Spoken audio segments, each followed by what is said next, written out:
One of the many questions that we get asked about my son is, how did you know? Or when did you know? And were there like red lights that went off for you, like warnings? And I'm sure there were a lot that we missed because he was our firstborn and we didn't really have anything to compare to. So I do carry a lot of guilt about the fact that I may have missed things along the way, and that I even let our medical practitioner push me from having him assessed sooner. He told us along the way when we got to the point where we really thought, there's a chance he is autistic.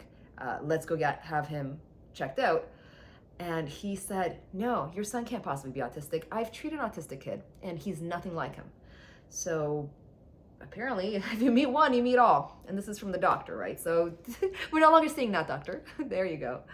We probably missed signs because our son was not just typical, but he was thriving through all of his milestones. He was blabbing his words. He was socially interacting with us. He was happy. He was making eye contact. He was eating a crazy amount of food. He would sleep well. He walked at 9.5 months. Motor skills, gross motor skills. He was like doing really, really well.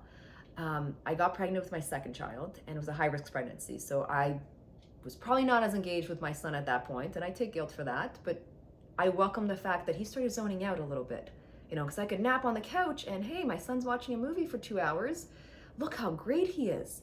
So I think that was when I should have picked up on some clues that he was no longer engaging with me. But considering what I was going through, I welcomed it at the moment. But slowly, like my mom starts telling me, I'm calling his name and it's like he can't hear me. So we could literally be in the same room with him and be like, Logan, Logan, Logan, tap him on the shoulder. And maybe at some point he might turn his head or something to acknowledge us, but never like to look at us anymore, kind of a thing. So one of the first things we thought was like hearing problems. He's had lots of ear infections. We took him to get his hearing tested. They put him in the booth. You hear the beep, the beep. He passed with flying colors. We started seeing our doctor, who told us one of the reasons that he might not be responding or losing his language is because we speak Romanian and English in the household. So they thought maybe that was throwing him off a little bit. Then he started not being able to grasp things with his fingers. So like holding a fork, he was using chopsticks. And all of a sudden, like he can barely hold a fork properly or a pencil or anything of the sort. And his language started disappearing.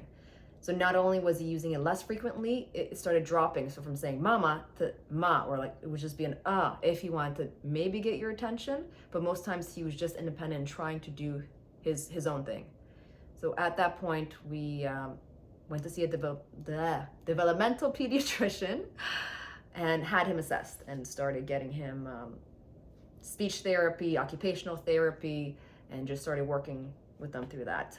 One of the things that we did miss, and that was and we didn't know, was the fact that he, for his sensory needs, needed to be rocked really hard. Like I'm telling you, we sat there like rocking this baby like crazy. And even now at 13, he likes to jump off of everything. He likes to jump off docks. He likes to swing like crazy and trampoline. He is still seeking that kind of sensory movement that he was seeking as a baby.